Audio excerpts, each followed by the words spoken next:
জীবনে অনেক ধরনের কিপটা দেখেছেন, বাস্তবে কিংবা নাটকে।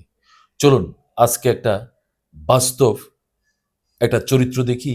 এই চরিত্র ঠিক কতটা কিপটা, বা এর চরিত্র কি হওয়া উচিত, এই চরিত্রের নাম কি হওয়া উচিত, সেটি দেখে আপনারাই কমেন্ট করুন।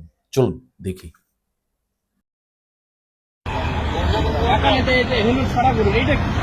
ওইটা তাই হেলমেট বানাইছে তো। আপনি গাড়ি চালান হচ্ছে 15 লাখ টাকা, আপনার হেলমেট চালান এটা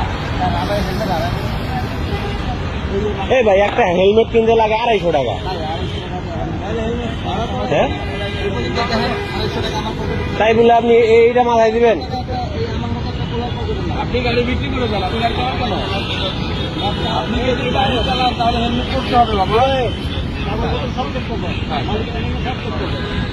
এই টাকা পড়ছে টাকা পড়ছে। দেখি আপনার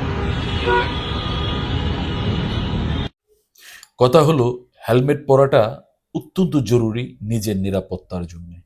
কিন্তু উনি এত টাকা দিয়ে বাইক কিনেছে, কিন্তু হেলমেটের ব্যাপারে উনি এত উদাসী কেন, সেটি আমার মাথায় আসে না। এটি কি উদাসীনতা, এটি কি কিফটামি, নাকি অন্য কিছু? আপনারাই বলুন।